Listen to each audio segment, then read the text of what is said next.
Día 5 de diciembre de 2024. Riesgo de conflicto nuclear, escalada en Ucrania y Siria. Entrevista de Lavrov con Tucker Carlson, versión completa. El ministro de Relaciones Exteriores de Rusia, Sergei Lavrov, se unió al periodista conservador estadounidense para discutir temas internacionales recientes y explicar la posición de Rusia. El ministro de Asuntos Exteriores de Rusia, Sergei Lavrov, concedió esta semana una entrevista exclusiva al periodista conservador estadounidense Tucker Carlson. Los dos hablaron sobre una amplia gama de temas de interés internacional, principalmente los conflictos en Ucrania y Oriente Medio, así como el estado de las relaciones entre Estados Unidos y Rusia. Este es el texto completo de la conversación. Carlson. Ministro Lavrov, gracias por hacer esto. ¿Cree que Estados Unidos y Rusia están en guerra entre sí en este momento? Lavrov. Yo no diría eso. Y, en cualquier caso, esto no es lo que queremos. Nos gustaría tener relaciones normales con todos nuestros vecinos, por supuesto, pero en general con todos los países, especialmente con un gran país como Estados Unidos.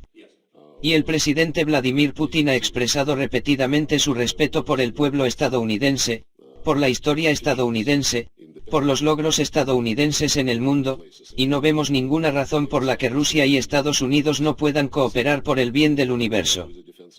Carlson. Pero Estados Unidos está financiando un conflicto en el que estás involucrado, por supuesto, y ahora está permitiendo ataques contra la propia Rusia. Entonces eso no constituye una guerra. Lavrov. Bueno, oficialmente no estamos en guerra.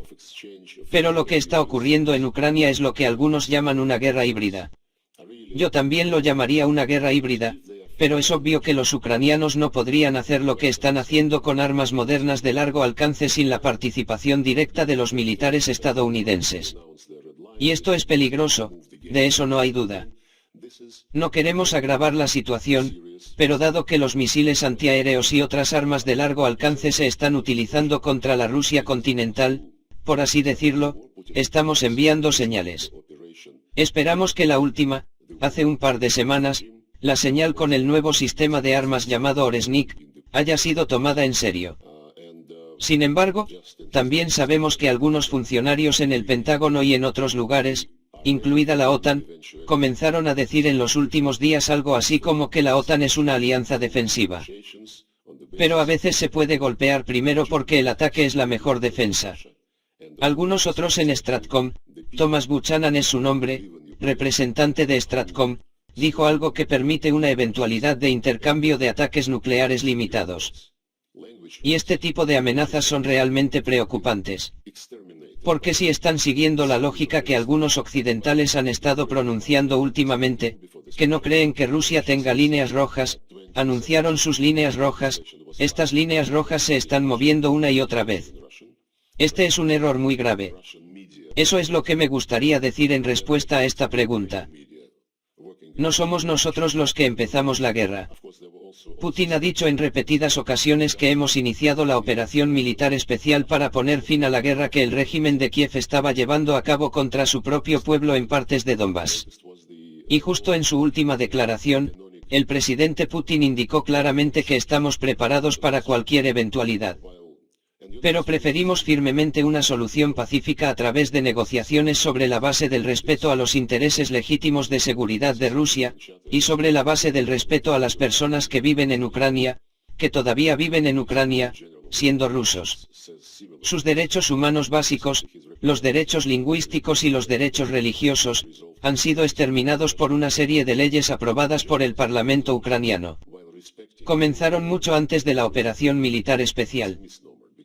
Desde 2017, se aprobó una legislación que prohíbe la educación rusa en ruso, prohibió que los medios rusos operaran en Ucrania, luego prohibió que los medios ucranianos trabajaran en el idioma ruso y, por supuesto, también hubo medidas para cancelar cualquier evento cultural en ruso. Los libros rusos fueron arrojados de las bibliotecas y exterminados. La última fue la ley que prohibía la Iglesia Ortodoxa Canónica, la Iglesia Ortodoxa Ucraniana. Es muy interesante cuando la gente en Occidente dice que queremos que este conflicto se resuelva sobre la base de la Carta de las Naciones Unidas y el respeto de la integridad territorial de Ucrania, y que Rusia debe retirarse. El secretario general de las Naciones Unidas dice cosas similares. Recientemente, su representante reiteró que el conflicto debe resolverse sobre la base del derecho internacional, la Carta de las Naciones Unidas y las resoluciones de la Asamblea General, respetando al mismo tiempo la integridad territorial de Ucrania. Es un nombre inapropiado, porque si se quiere respetar la Carta de las Naciones Unidas, hay que respetarla en su totalidad.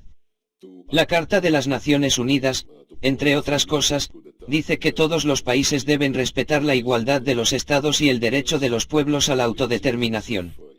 Y también mencionaron las resoluciones de la Asamblea General de las Naciones Unidas, y está claro que se refieren a la serie de resoluciones que aprobaron después del comienzo de esta operación militar especial que exigen la condena de Rusia, que Rusia salga de Ucrania, territorio en sus fronteras de 1991.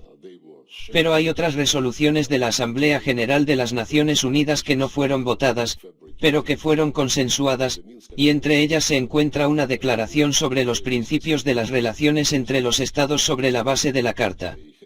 Y dice claramente que, por consenso, todos deben respetar la integridad territorial de los estados cuyos gobiernos respetan el derecho de los pueblos a la autodeterminación, y por eso representan a toda la población que vive en un territorio determinado. Argumentar que las personas que llegaron al poder a través de un golpe de Estado militar en febrero de 2014 representaban a los ciudadanos de Crimea, o a los ciudadanos del este y el sur de Ucrania es absolutamente inútil. Es obvio que los ciudadanos de Crimea rechazaron el golpe. Me dijeron, déjanos en paz, no queremos tener nada contigo.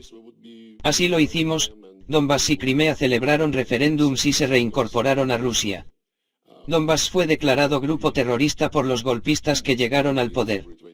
Fueron bombardeados, atacados por la artillería. La guerra comenzó, que se detuvo en febrero de 2015. Se firmaron los acuerdos de Minsk. Estabamos muy sinceramente interesados en cerrar este drama viendo que los acuerdos de Minsk se implementaron plenamente. Fue sabotado por el gobierno que se estableció después del golpe de Estado en Ucrania. Se le exigió que entablaran un diálogo directo con el pueblo que no aceptó el golpe. Había una demanda de que promovieran las relaciones económicas con esa parte de Ucrania. Y así sucesivamente. Nada de esto se hizo. La gente de Kiev decía que nunca hablaríamos con ellos directamente. Y esto a pesar de que la exigencia de hablar directamente con ellos fue respaldada por el Consejo de Seguridad de la ONU. Los golpistas dijeron que eran terroristas, que los combatiríamos y que morirían en los sótanos porque somos más fuertes. Si no se hubiera producido el golpe de Estado de febrero de 2014 y se hubiera aplicado el acuerdo alcanzado el día anterior entre el entonces presidente y la oposición, Ucrania ya se habría quedado en una sola pieza, con Crimea en ella. Está absolutamente claro. No cumplieron con el trato. En lugar de eso, organizaron el golpe. El acuerdo, por cierto, preveía la creación de un gobierno de unidad nacional en febrero de 2014 y la celebración de elecciones anticipadas, que el entonces presidente habría perdido. Todo el mundo lo sabía. Pero estaban impacientes y tomaron los edificios gubernamentales a la mañana siguiente. Fueron a la plaza del Maidán y anunciaron que habían creado el gobierno de los vencedores.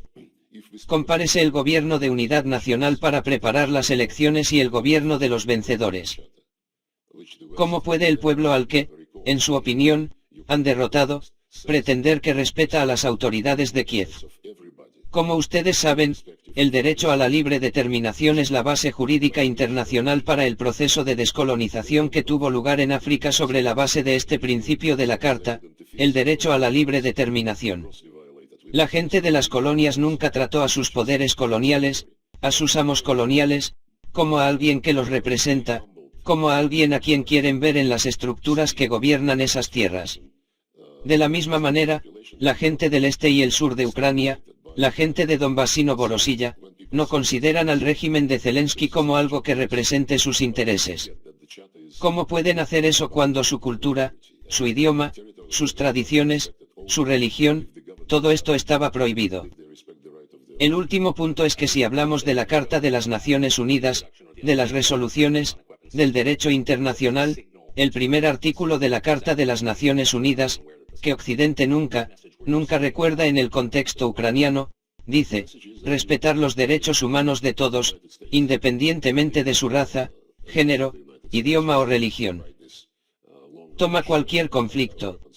Los Estados Unidos, el Reino Unido, Bruselas, interferían, diciendo, oh, los derechos humanos han sido groseramente violados. Debemos restaurar los derechos humanos en tal o cual territorio. En Ucrania, nunca han murmurado las palabras derechos humanos, viendo cómo estos derechos humanos de la población rusa y ruso parlante son totalmente exterminados por la ley. Así que cuando la gente dice, resolvamos el conflicto sobre la base de la Carta, sí. Pero no hay que olvidar que la Carta no se refiere solo a la integridad territorial. Y la integridad territorial debe respetarse solo si los gobiernos son legítimos y si respetan los derechos de su propio pueblo. Carlson. Quiero volver a lo que ha dicho hace un momento sobre la introducción o la presentación del sistema de armas hipersónicas que, según ha dicho, es una señal para Occidente. ¿Qué señal exactamente? Creo que muchos estadounidenses ni siquiera son conscientes de que esto sucedió. ¿Qué mensaje estabas enviando al mostrárselo al mundo? Lavrov. Bueno, el mensaje es que ustedes, me refiero a Estados Unidos, y los aliados de Estados Unidos que también proporcionan estas armas de largo alcance al régimen de Kiev, deben entender que estaríamos dispuestos a utilizar cualquier medio para no permitirles tener éxito en lo que llaman la derrota estratégica de Rusia. Luchan por mantener la hegemonía sobre el mundo en cualquier país, en cualquier región, en cualquier continente. Luchamos por nuestros legítimos intereses de seguridad. Dicen, por ejemplo, las fronteras de 1991. Lindsey Graham, que visitó hace algún tiempo a Vladimir Zelensky para otra charla, dijo sin rodeos, en su presencia, que Ucrania es muy rica en metales de tierras raras y que no pueden dejar esta riqueza a los rusos. Tenemos que aceptarlo. Luchamos. Así que luchan por un régimen que está dispuesto a vender o dar a Occidente todos los recursos naturales y humanos. Luchamos por las personas que han estado viviendo en estas tierras, cuyos antepasados estaban realmente desarrollando esas tierras, construyendo ciudades, construyendo fábricas durante siglos y siglos. Nos preocupamos por las personas, no por los recursos naturales que a alguien en Estados Unidos le gustaría conservar y tener a los ucranianos como sirvientes sentados sobre estos recursos naturales. Por lo tanto, el mensaje que queríamos enviar al probar en acción real este sistema hipersónico es que estaremos dispuestos a hacer cualquier cosa para defender nuestros intereses legítimos. Detestamos incluso pensar en una guerra con los Estados Unidos, que tendrá un carácter nuclear. Nuestra doctrina militar dice que lo más importante es evitar una guerra nuclear y fuimos nosotros, por cierto, quienes iniciamos en enero de 2022 el mensaje, la declaración conjunta del líder de los 5 miembros permanentes del Consejo de Seguridad diciendo que haremos todo lo posible para evitar la confrontación entre nosotros, reconociendo y respetando los intereses y preocupaciones de seguridad de los demás. Esta fue nuestra iniciativa. Y los intereses de seguridad de Rusia fueron totalmente ignorados cuando rechazaron casi al mismo tiempo la propuesta de concluir un tratado sobre garantías de seguridad para Rusia, para Ucrania en el contexto de la coexistencia y en un contexto en el que Ucrania nunca sería miembro de la OTAN ni de ningún otro bloque militar. Estos intereses de seguridad de Rusia fueron presentados a Occidente, a la OTAN y a Estados Unidos en diciembre de 2021. Los discutimos varias veces, incluso durante mi reunión con Antony Blinken en Ginebra en enero de 2022. Y esto fue rechazado. Por lo tanto, nos gustaría evitar cualquier malentendido. Y dado que la gente, algunas personas en Washington y algunas personas en Londres, en Bruselas, parecían no ser muy capaces de entender, enviaremos mensajes adicionales si no sacan las conclusiones necesarias. Carlson. El hecho de que estemos teniendo una conversación sobre un posible intercambio nuclear y sea real, pensé que nunca lo vería. Y plantea la pregunta, ¿cuánto diálogo secundario hay entre Rusia y Estados Unidos? Lo ha habido durante los últimos 2 años y medio. ¿Hay alguna conversación en curso? Lavrov. Hay varios canales, pero sobre todo sobre el intercambio de personas que cumplen condenas de prisión en Rusia y en Estados Unidos. Hubo varios intercambios. También hay canales que no se anuncian ni se publicitan, pero básicamente los estadounidenses envían a través de estos canales el mismo mensaje que envían públicamente. Tienes que parar, hay que aceptar el camino, que se basará en las necesidades y la posición ucraniana. Apoyan esta fórmula de paz absolutamente inútil de Vladimir Zelensky, que fue editada recientemente por su Plan de Victoria. Celebraron varias series de reuniones, en Copenhague, Burgenstock. Y se jactan de que en el primer semestre del próximo año convocarán otra conferencia e invitarán amablemente a Rusia esa vez. Y entonces se le presentaría un ultimátum a Rusia. Todo esto se repite seriamente a través de diversos canales confidenciales. Ahora escuchamos algo diferente, incluidas las declaraciones de Vladimir Zelensky de que podemos detenernos ahora en la línea de compromiso, la línea de contacto.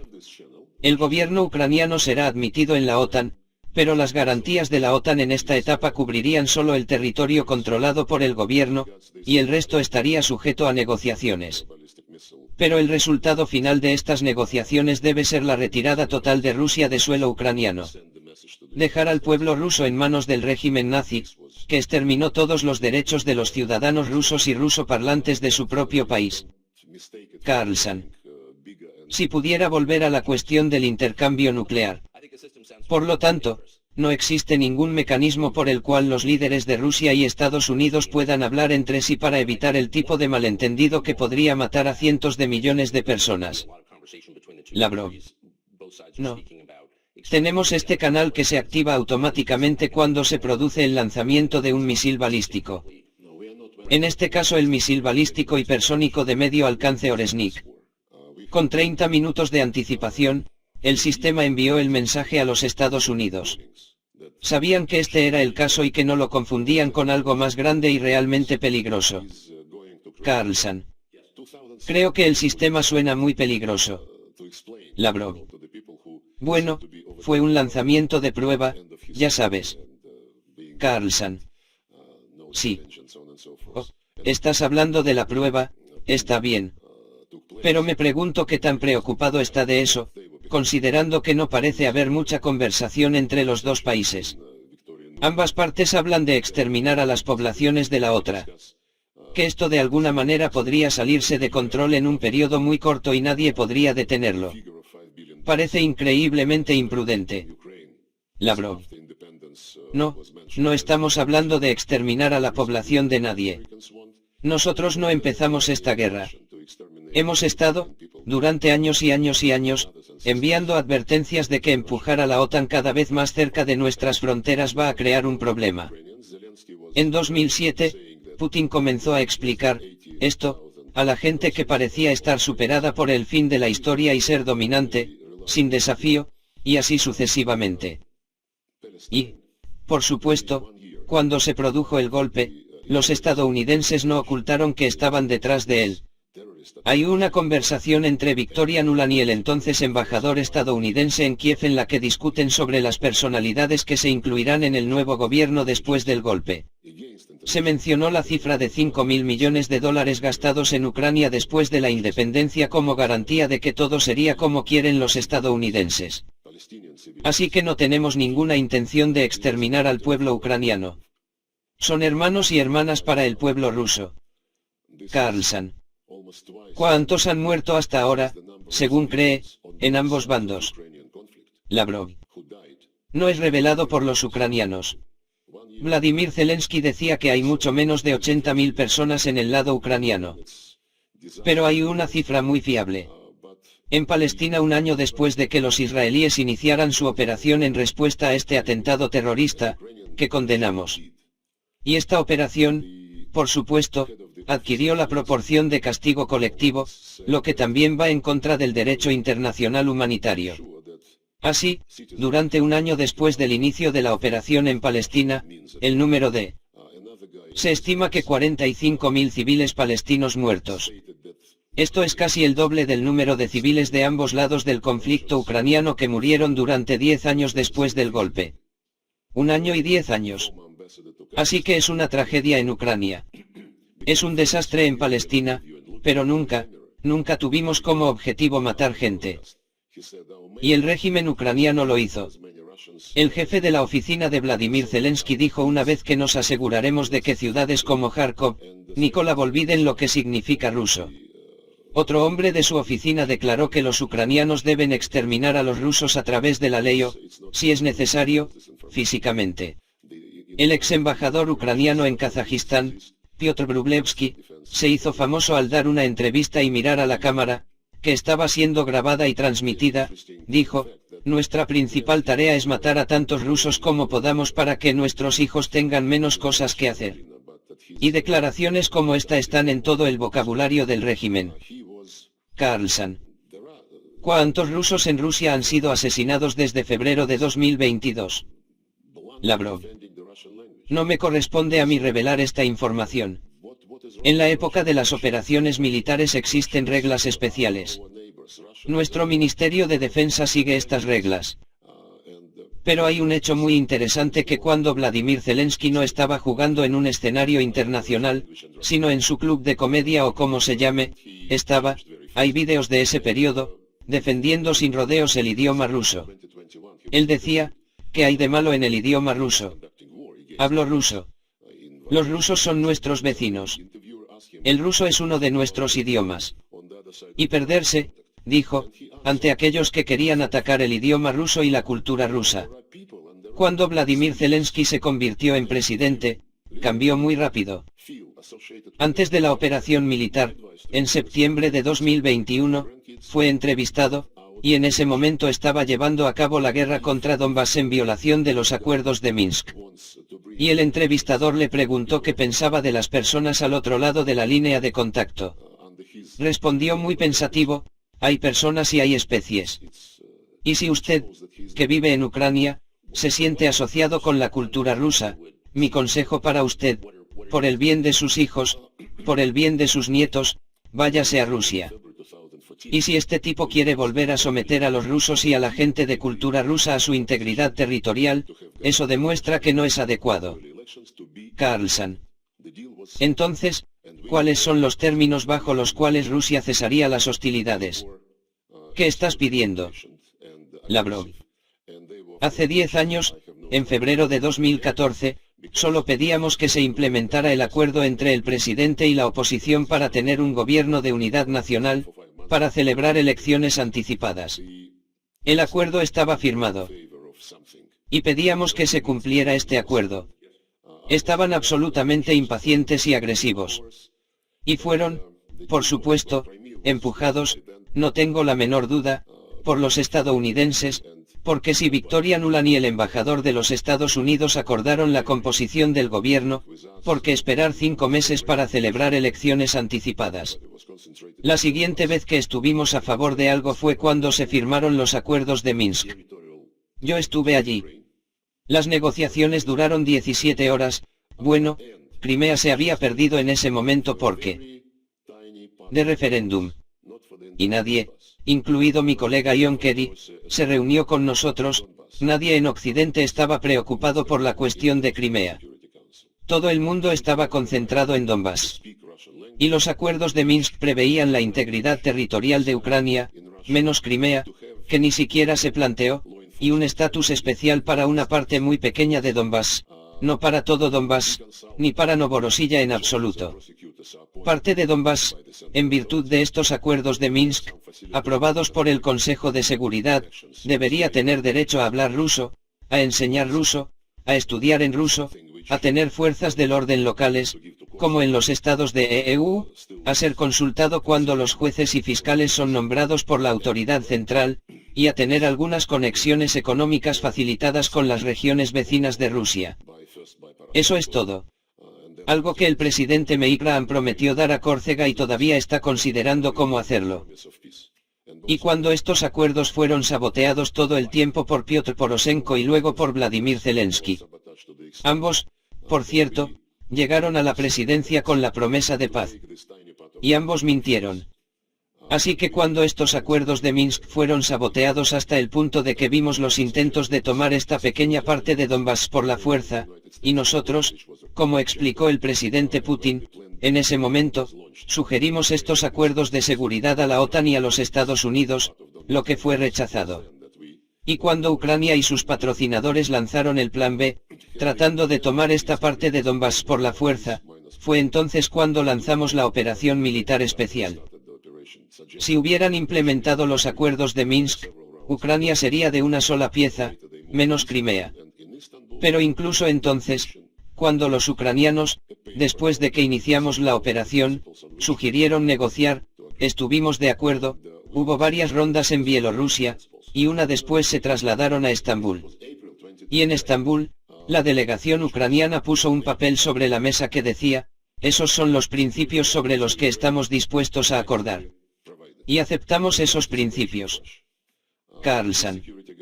Los principios de Minsk. Lavrov. No. Los principios de Estambul. Era abril de 2022. Carlson, correcto. Lavrov. Que era, no a la OTAN, sino garantías de seguridad a Ucrania, proporcionadas colectivamente con la participación de Rusia. Y estas garantías de seguridad no cubrirían Crimea ni el este de Ucrania. Era su propuesta. Y se rubricó. Y el jefe de la delegación ucraniana en Estambul, que ahora es el presidente de la facción de Vladimir Zelensky en el Parlamento, recientemente, hace unos meses, en una entrevista, confirmó que este era el caso. Y sobre la base de estos principios, estábamos dispuestos a redactar un tratado. Pero entonces este caballero que encabezó la delegación ucraniana en Estambul dijo que Boris Johnson los visitó y les dijo que siguieran luchando. Luego había Carlson. Pero Boris Johnson, en nombre de Lavrov, dijo que no. Pero el tipo que puso las iniciales del periódico, dijo que era Boris Johnson. Otras personas dicen que fue el presidente Putin quien arruinó el acuerdo debido a la masacre en Bucha. Pero nunca más mencionaron la masacre en Bucha. Sí. Y lo hacemos. En cierto sentido, están a la defensiva. Varias veces en el Consejo de Seguridad de las Naciones Unidas, sentado a la mesa con Antonio Guterres, yo, el año pasado y este año, en la Asamblea General. Planteé el tema de Bucha y dije, chicos, es extraño que guarden silencio sobre Bucha porque fueron muy vocales cuando el equipo de la BBC se encontró en la calle donde se encontraban los cuerpos. Preguntado, ¿podemos obtener los nombres de las personas cuyos cuerpos fueron transmitidos por la BBC? Silencio total. Me dirigí personalmente a Antonio Guterres en presencia de los miembros del Consejo de Seguridad. No respondió. Luego, en mi conferencia de prensa en Nueva York después de la clausura de la Asamblea General en septiembre pasado, pregunté a todos los corresponsales, muchachos, ustedes son periodistas. Tal vez no seas un periodista de investigación, pero los periodistas normalmente están interesados en obtener la verdad. Y lo de Bucha, que se reprodujo en todos los medios de comunicación condenando a Rusia, no le interesa a nadie, ni a los políticos, ni a los funcionarios de la ONU. Y ahora incluso los periodistas. Les pregunté cuando hablé con ellos en septiembre, por favor, como profesionales, traten de obtener los nombres de aquellos cuyos cuerpos fueron mostrados en Bucha. No hubo respuesta.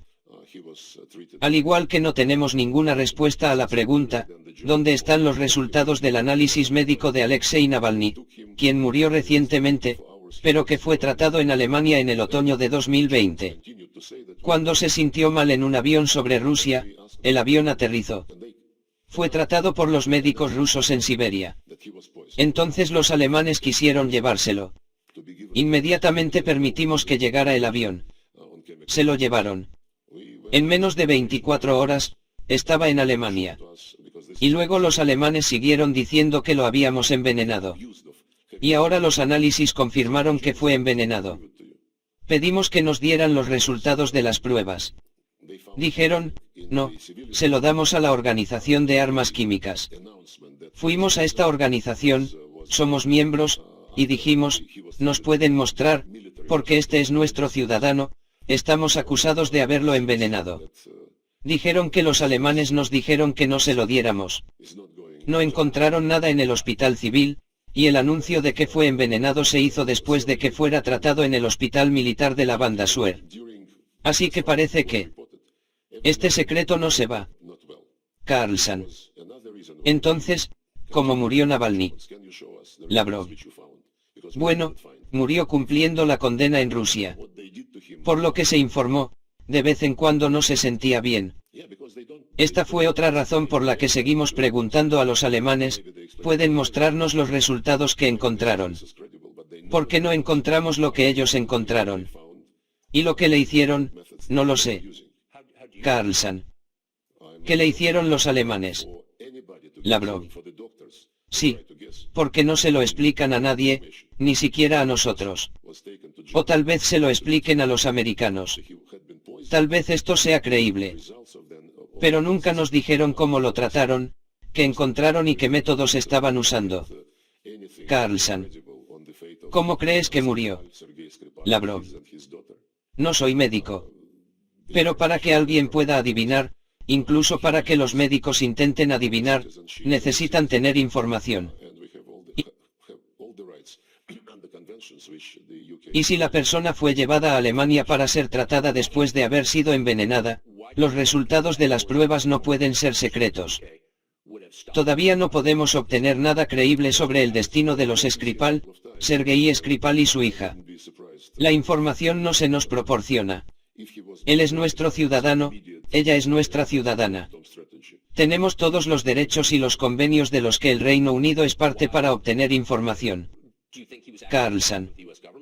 ¿Por qué cree que Boris Johnson, ex primer ministro del Reino Unido, habría detenido el proceso de paz en Estambul? ¿En nombre de quién lo hacía? Lavrov. Bueno, me reuní con él un par de veces, y no me sorprendería si estuviera motivado por algún deseo inmediato o por alguna estrategia a largo plazo. No es muy predecible. Carlson. Pero, ¿cree que estaba actuando en nombre del gobierno de Estados Unidos, en nombre de la administración Biden, o lo estaba haciendo de forma independiente? Lavrov. No sé. Y no lo adivinaría. El hecho de que los estadounidenses y los británicos estén liderando esta situación es obvio. Ahora también se está haciendo evidente que hay un cansancio en algunas capitales, y de vez en cuando se habla de que a los estadounidenses les gustaría dejarlo en manos de los europeos y concentrarse en algo más importante. No lo adivinaría. Estaríamos juzgando por pasos específicos. Es obvio, sin embargo, que a la administración Biden le gustaría dejar un legado a la administración Trump tan malo como puedan. Y similar a lo que Barack Obama le hizo a Donald Trump durante su primer mandato. Luego, a finales de diciembre de 2016, el presidente Obama expulsó a los diplomáticos rusos. A finales de diciembre, 120 personas con familiares. Lo hizo a propósito. Les exigió que se fueran el día en que no había vuelo directo de Washington a Moscú. Así que tuvieron que trasladarse a Nueva York en autobuses con todo su equipaje, con niños, y así sucesivamente. Y al mismo tiempo, el presidente Obama anunció el arresto de piezas de propiedad diplomática de Rusia. Y todavía no hemos podido venir a ver cuál es el estado de esta propiedad rusa. Carlson. ¿Cuál era la propiedad? Lavrov. Diplomático. Nunca nos permitieron venir a verlo, aunque bajo todas las convenciones. Simplemente dicen que estas piezas no las consideramos cubiertas por la inmunidad diplomática, que es una decisión unilateral, nunca corroborada por ningún tribunal internacional. Carlson. Así que usted cree que la administración Biden está haciendo algo similar de nuevo a la administración entrante de Trump. Lavrov. Porque ese episodio con la expulsión y la incautación de bienes ciertamente no creó el terreno prometedor para el inicio de nuestras relaciones con la administración Trump. Así que creo que están haciendo lo mismo. Carlson. Pero esta vez el presidente Trump fue elegido con la promesa explícita de poner fin a la guerra en Ucrania. O sea, él dijo eso en una aparición tras otra. Así que, dado eso, parece que hay esperanza de una resolución. ¿Cuáles son los términos con los que estaría de acuerdo? Lavrov. Bueno, los términos, básicamente aludía a ellos.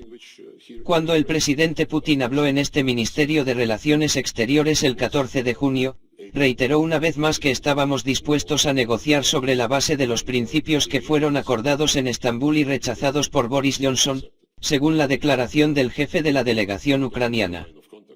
El principio clave es el estatus de no bloque de Ucrania. Y estaríamos dispuestos a formar parte del grupo de países que proporcionarían garantías de seguridad colectiva a Ucrania. Carlson. Pero no la OTAN.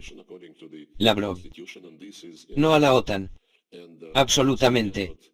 No hay bases militares, no hay ejercicios militares en suelo ucraniano con la participación de tropas extranjeras. Y esto es algo que reiteró. Pero, por supuesto, dijo, era abril de 2022, ahora ha pasado algún tiempo y habría que tener en cuenta y aceptar las realidades sobre el terreno. Las realidades sobre el terreno no son solo la línea de contacto, sino también los cambios en la constitución rusa después de que se celebrara un referéndum en las regiones de Donetsk, Lugansk y Gerson y Zaporozhye. Y ahora son parte de la Federación Rusa, de acuerdo con la constitución. Y esto es una realidad.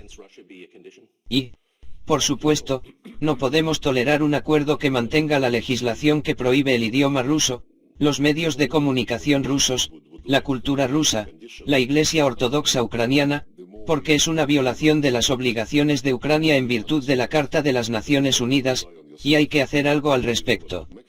Y el hecho de que Occidente, desde que comenzó esta ofensiva legislativa rusofóbica en 2017, haya guardado un silencio total y esté callado hasta ahora, por supuesto que tendríamos que prestar atención a esto de una manera muy especial. Carlson. Las sanciones contra Rusia serían una condición. Lavrov. ¿Sabes? Yo diría que probablemente a mucha gente en Rusia le gustaría que fuera una condición. Pero cuanto más vivimos bajo sanciones, más comprendemos que es mejor confiar en uno mismo y desarrollar mecanismos, plataformas de cooperación con países normales que no sean hostiles a uno y que no mezclen intereses y políticas económicas y, especialmente, política. Y aprendimos mucho después de que comenzaron las sanciones. Las sanciones comenzaron durante la presidencia de Obama. Continuaron a lo grande bajo el primer mandato de Donald Trump. Y estas sanciones bajo la administración Biden no tienen precedentes absolutos. Pero lo que no te mata te hace más fuerte, ya sabes. Nunca nos matarían, así que nos están haciendo más fuertes. Carlson. Y conduciendo a Rusia hacia el este. Y así, la visión que creo que los mismos políticos de Washington tenían hace 20 años es por qué no llevar a Rusia a un bloque occidental, como una especie de equilibrio contra el creciente este. Pero no lo parece. ¿Crees que todavía es posible? Lavrov. No creo. Recientemente, cuando el presidente Putin habló en el Club Valdai ante politólogos y expertos, dijo que nunca volveríamos a la situación de principios de 2022. Fue entonces cuando se dio cuenta, por sí mismo, aparentemente, no solo él, sino que habló públicamente sobre esto, de que todos los intentos de estar en igualdad de condiciones con Occidente habían fracasado. Comenzó después de la desaparición de la Unión Soviética.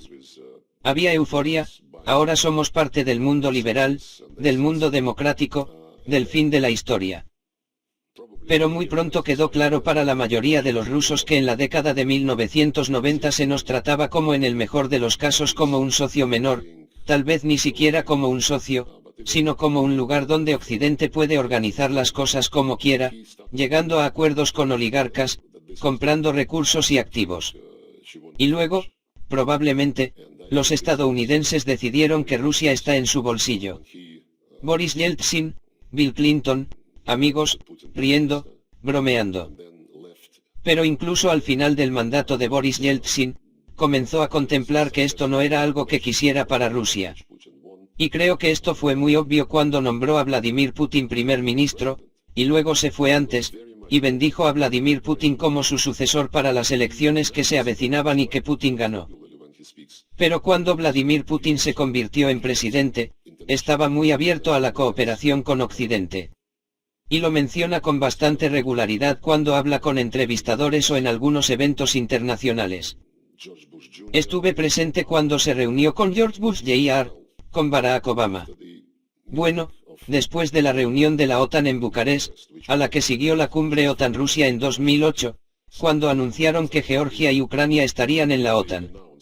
Y luego trataron de vendérnoslo. Nos preguntamos, ¿por qué? Hubo un almuerzo y el presidente Putin preguntó cuál era la razón de esto. Buena pregunta. Y dijeron que esto es algo que no es obligatorio. ¿Por qué? Bueno, para iniciar el proceso de unirse a la OTAN, necesita una invitación formal. Y este es un eslogan, Ucrania y Georgia estarán en la OTAN. Pero este eslogan se convirtió primero en obsesión para algunas personas en Tiflis, cuando Mikhail Saakashvili perdió el juicio y comenzó la guerra contra su propio pueblo bajo la protección de la misión de la OSCE con las fuerzas de paz rusas en el terreno. Y el hecho de que él lo lanzara fue confirmado por la investigación de la Unión Europea, que ellos iniciaron y que concluyó que él dio la orden de comenzar. Y para los ucranianos, tomó un poco más de tiempo. Estaban cultivando este estado de ánimo pro-occidental. Bueno, pro-western no es malo, básicamente. Pro-oriental tampoco está mal. Lo malo es que le dices a la gente, o te vas conmigo o eres mi enemigo. ¿Qué pasó antes del golpe de Estado en Ucrania?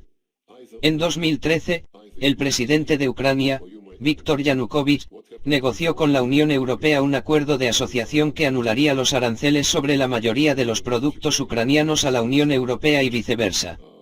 Y en algún momento, cuando se reunía con sus homólogos rusos, le dijimos que Ucrania era parte de la zona de libre comercio de la Comunidad de Estados Independientes. No hay aranceles para todos. Y nosotros, Rusia, negociamos acuerdos con la Organización Mundial del Comercio durante unos 17 años, principalmente porque negociamos con la Unión Europea. Y logramos cierta protección para muchos de nuestros sectores, el agropecuario y algunos otros. Les explicamos a los ucranianos que, si se quedan sin nada en su comercio con la Unión Europea, tendríamos que proteger nuestra frontera aduanera con Ucrania. De lo contrario, los productos europeos con arancel cero inundarían y perjudicarían a nuestras industrias, que intentamos proteger y acordamos cierta protección. Y le sugerimos a la Unión Europea, chicos, Ucrania es nuestro vecino común. Quiere tener un mejor comercio con Ucrania. Nosotros queremos lo mismo. Ucrania quiere tener mercados tanto en Europa como en Rusia. ¿Por qué no nos sentamos tres y lo discutimos como adultos? El jefe de la Comisión Europea era el portugués José Manuel Barroso. Él respondió, no es asunto suyo lo que hagamos con Ucrania. Y luego el presidente de Ucrania, Viktor Yanukovych, convocó a sus expertos. Y dijeron, sí, no sería muy bueno que abriéramos la frontera con la Unión Europea. Pero la frontera aduanera con Rusia estaría cerrada. Y estarían comprobando, ya sabes, lo que viene. Para que el mercado ruso no se vea afectado.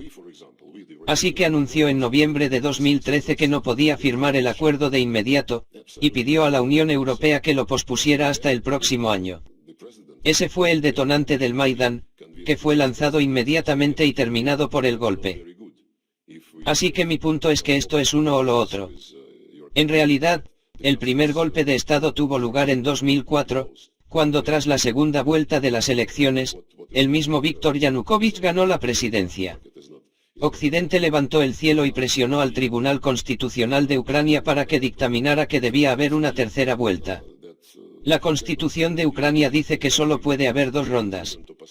Pero el Tribunal Constitucional, bajo la presión de Occidente, violó la Constitución por primera vez entonces. Y se eligió al candidato pro-occidental. En ese momento, cuando todo esto estaba ocurriendo y en ebullición, los líderes europeos decían públicamente que el pueblo ucraniano debía decidir, ¿está con nosotros o con Rusia? Carlson.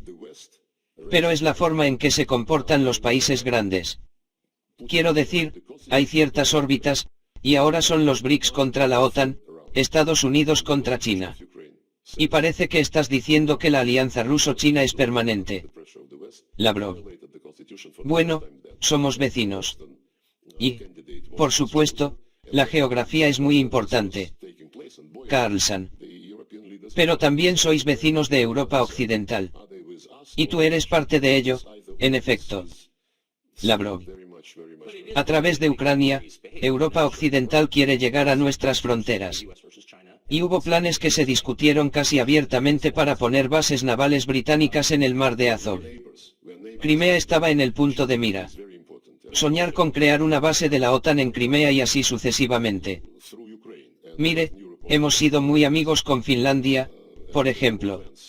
De la noche a la mañana, los finlandeses regresaron a los primeros años de preparación para la Segunda Guerra Mundial, cuando eran los mejores aliados de Hitler. Y toda esta neutralidad, toda esta amistad, ir a la sauna juntos, jugar al hockey juntos, todo esto desapareció de la noche a la mañana. Así que tal vez esto estaba en lo profundo de sus corazones, y la neutralidad los estaba agobiando, y las sutilezas eran una carga para ellos. No sé. Carlson. Están locos por la guerra de invierno. Es totalmente posible. Se puede negociar con Zelensky. Usted ha señalado que ha excedido su mandato. Ya no es elegido democráticamente presidente de Ucrania. Entonces, lo considera un socio adecuado para las negociaciones. Lavrov. El presidente Putin también abordó muchas veces este tema. En septiembre de 2022, durante el primer año de la operación militar especial, Vladimir Zelensky, convencido de que dictaría los términos de la situación también a Occidente, firmó un decreto que prohibía cualquier negociación con el gobierno de Putin. Durante los eventos públicos posteriores a ese episodio, se le preguntó al presidente Vladimir Putin por qué Rusia no está lista para las negociaciones. Él dijo, no le des la vuelta. Estamos dispuestos a entablar negociaciones, siempre que se basen en el equilibrio de intereses, mañana. Pero Vladimir Zelensky firmó este decreto que prohíbe las negociaciones. Para empezar, ¿por qué no le dices que lo cancele públicamente? Esto será una señal de que quiere negociaciones. En cambio, Vladimir Zelensky inventó su fórmula de paz. Últimamente, se complementó con un plan de victoria. Siguen diciendo, sabemos lo que dicen cuando se reúnen con los embajadores de la Unión Europea y, en otros formatos, dicen que no hay acuerdo a menos que el acuerdo sea en nuestros términos. Les mencioné que están planeando ahora la segunda cumbre sobre la base de esta fórmula de paz, y no dudan en decir, invitaremos a Rusia a presentar el acuerdo que ya acordamos con Occidente. Cuando nuestros colegas occidentales a veces no dicen nada sobre Ucrania sin Ucrania en efecto, esto implica que cualquier cosa sobre Rusia sin Rusia. Porque discuten qué tipo de condiciones debemos aceptar. Por cierto, recientemente ya violaron, tácitamente, la. No hay nada sobre Ucrania sin Ucrania. Hay pases, hay mensajes. Ellos conocen nuestra posición. No estamos jugando a doble juego. Lo que anunció el presidente Putin es el objetivo de nuestra operación. Es justo. Está totalmente en línea con la Carta de las Naciones Unidas. En primer lugar, los derechos lingüísticos, los derechos de las minorías, los derechos de las minorías nacionales, los derechos religiosos, y está totalmente en línea con los principios de la OSCE. Hay una organización para la seguridad y la cooperación en Europa que todavía está viva. Y bueno, varias cumbres de esta organización declararon claramente que la seguridad debe ser indivisible, que nadie debe expandir su seguridad a expensas de la seguridad de los demás, y que, lo que es más importante, ninguna organización en el espacio euroatlántico debe reclamar el dominio. Esta fue la última vez que fue confirmado por la OSCE en 2010. La OTAN estaba haciendo exactamente lo contrario. Por lo tanto, tenemos legitimidad en nuestra posición. No hay OTAN en nuestras puertas porque la OSCE acordó que este no debería ser el caso si nos perjudica. Y, por favor, restablezcan los derechos de los rusos. Carlson. ¿Quién cree que ha estado tomando decisiones de política exterior en Estados Unidos? Esta es una pregunta en los Estados Unidos. ¿Quién está tomando estas decisiones? Lavrov. No lo adivinaría. Hace años que no veo a Antony Blinken. ¿Cuándo fue la última vez? Hace 2 años, creo, en la cumbre del G20. ¿Fue en Roma o en algún otro lugar? En los márgenes. Yo representaba al presidente Putin allí. Su asistente se me acercó durante una reunión y me dijo que Antony quería hablar solo 10 minutos. Salí de la habitación. Nos dimos la mano, y él dijo algo sobre la necesidad de desescalar y así sucesivamente. Espero que no se enfadó conmigo ya que estoy revelando esto. Pero nos estábamos reuniendo frente a muchas personas presentes en la sala, y dije, no queremos escalar. Desea infligir una derrota estratégica a Rusia. Él dijo, no. No se trata de una derrota estratégica a nivel mundial. Es solo en Ucrania. Carlson. ¿No has vuelto a hablar con él desde entonces? Lavrov. No. Carlson. ¿Ha hablado con algún funcionario de la administración Biden desde entonces? Lavrov. No quiero arruinar su carrera. Carlson. Pero, ¿has tenido conversaciones significativas? Lavrov. No. De nada. Cuando me encuentro en eventos internacionales con una u otra persona que conozco, un estadounidense, algunos me saludan, otros intercambian algunas palabras, pero nunca me impongo. Se está volviendo contagioso cuando alguien ve a un estadounidense que me habla o a un europeo que me habla. Los europeos huyen cuando me ven. Durante la última reunión del G20, fue ridículo. Personas adultas, personas maduras. Se comportan como niños. Tan infantil. Increíble. Carlson. Entonces, usted dijo que cuando en 2016, en diciembre, en los momentos finales de la administración Biden hizo más difícil la relación entre Estados Unidos y Rusia. Lavrov. Obama. Biden era vicepresidente. Carlson. Exactamente. Lo siento mucho. La administración Obama dejó un montón de bombas, básicamente, para la administración entrante de Trump. En el último mes desde las elecciones, hay todo tipo de cosas que suceden políticamente en los estados limítrofes de esta región. En Georgia, en Bielorrusia, en Rumanía y, por supuesto, de manera más dramática en Siria, hay agitación. Parece esto parte de un esfuerzo de los Estados Unidos para dificultar la resolución. Lavrov. No hay nada nuevo, francamente. Porque Estados Unidos, históricamente, en política exterior, estaba motivado por crear algún problema y luego para ver si podían pescar en el agua fangosa. La agresión iraquí, la aventura libia, la ruina del Estado, básicamente. Huyendo de Afganistán. Ahora tratando de volver por la puerta de atrás, utilizando a las Naciones Unidas para organizar algún evento en el que Estados Unidos pueda estar presente, a pesar de que dejaron a Afganistán en muy mal estado y detuvieron dinero y no quieren devolverlo. Creo que esto es, si analizas los pasos de la política exterior estadounidense, las aventuras, la mayoría de ellas son la palabra correcta, el patrón. Crean algunos problemas y luego ven cómo usarlo. Cuando la OSCE supervisa las elecciones, cuando solía supervisar las elecciones en Rusia, siempre eran muy negativas, y en otros países también, Bielorrusia, Kazajstán. Esta vez, en Georgia, la misión de observación de la OSCE presentó un informe positivo. Y está siendo ignorado. Así que cuando necesites el aval de los procedimientos, lo haces cuando te gustan los resultados de las elecciones.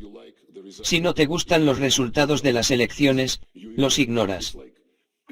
Es como cuando Estados Unidos y otros países occidentales reconocieron la declaración unilateral de independencia de Kosovo, dijeron que esta es la autodeterminación que se está implementando. En Kosovo no hubo referéndum, sino una declaración unilateral de independencia. Por cierto, después de eso los serbios acudieron a la Corte Internacional de Justicia, que dictaminó que, bueno, normalmente no son muy específicos en su juicio, pero dictaminaron que cuando una parte de un territorio declara su independencia, no es necesariamente para estar de acuerdo con las autoridades centrales. Y cuando unos años más tarde, los ciudadanos de Crimea celebraron un referéndum por invitación de muchos observadores internacionales, no de organizaciones internacionales, sino de parlamentarios de Europa, de Asia, del espacio postsoviético, dijeron, no podemos aceptar esto porque es una violación de la integridad territorial. Ya sabes, eliges y eliges. La Carta de las Naciones Unidas no es un menú. Hay que respetarlo en su totalidad. Carlson. Entonces, ¿quién paga a los rebeldes que han tomado partes de Alepo? ¿Está el gobierno de Assad en peligro de caer? En su opinión, ¿qué está ocurriendo exactamente en Siria? Lavrov. Bueno, teníamos un acuerdo cuando comenzó esta crisis.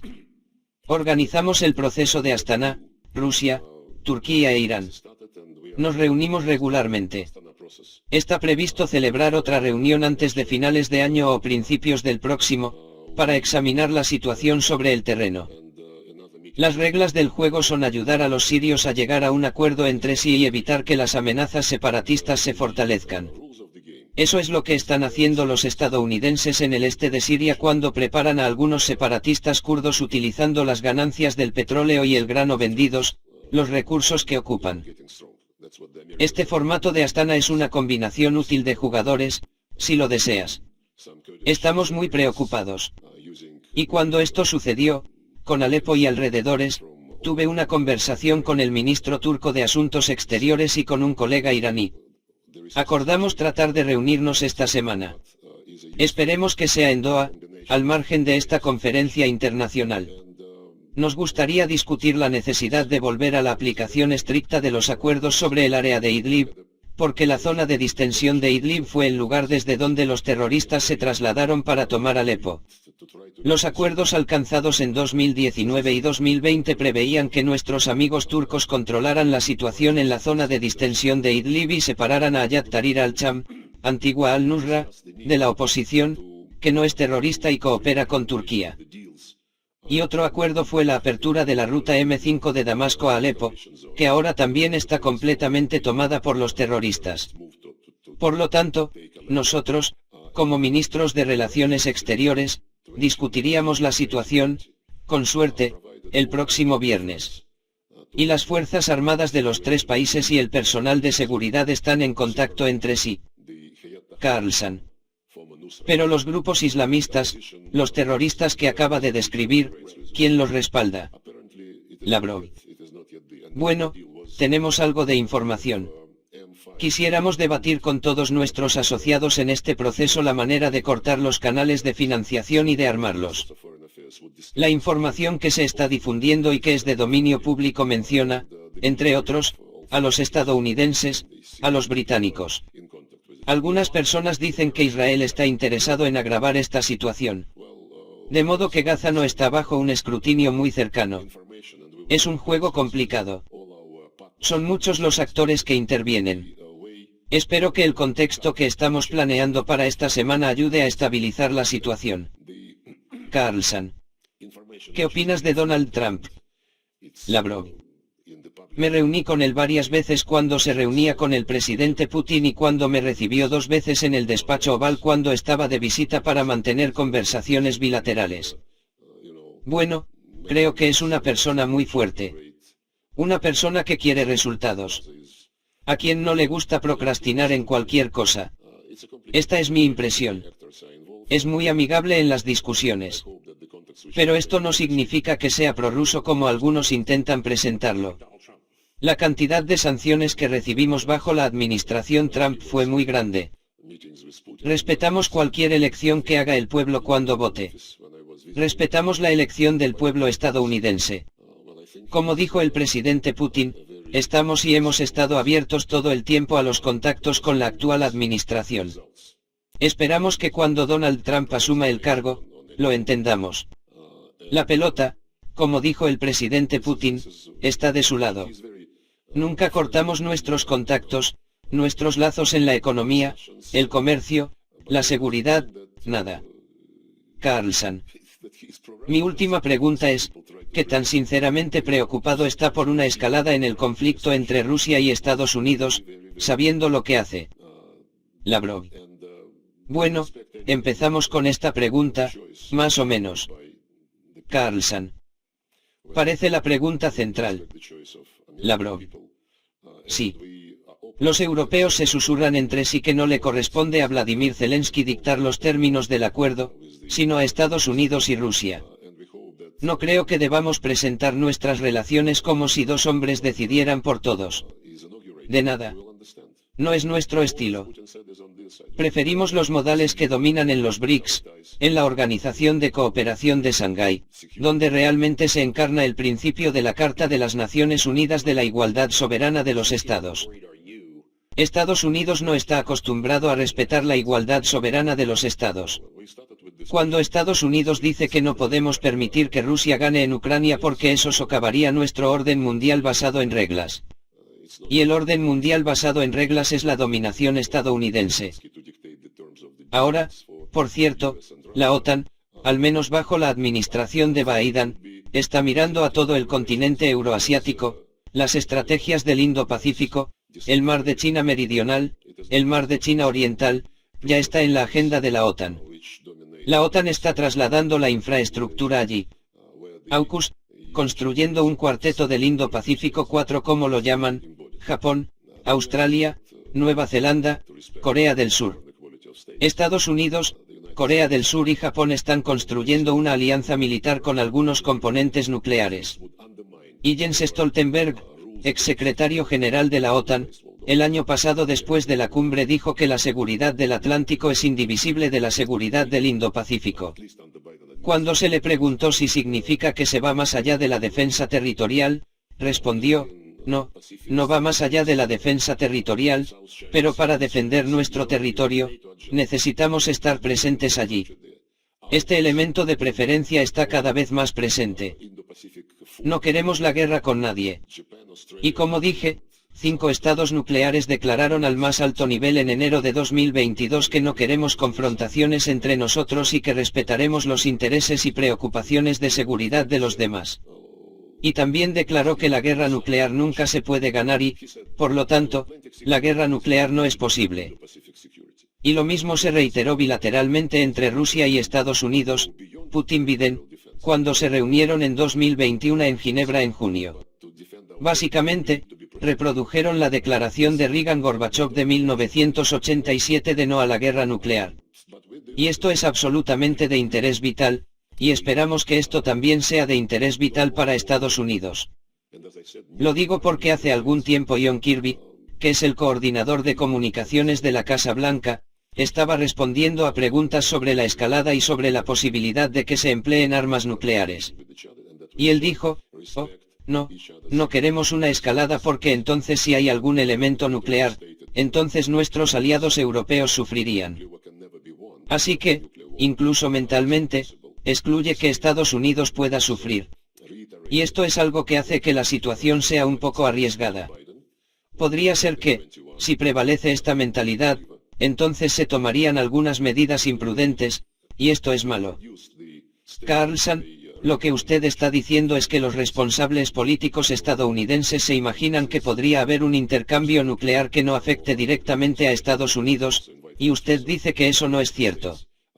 Lavrov. Eso es lo que dije, sí. Pero los profesionales de la disuasión, de la política de disuasión nuclear, saben muy bien que es un juego muy peligroso. Y hablar de intercambio limitado de ataques nucleares es una invitación al desastre, que no queremos tener. Fin.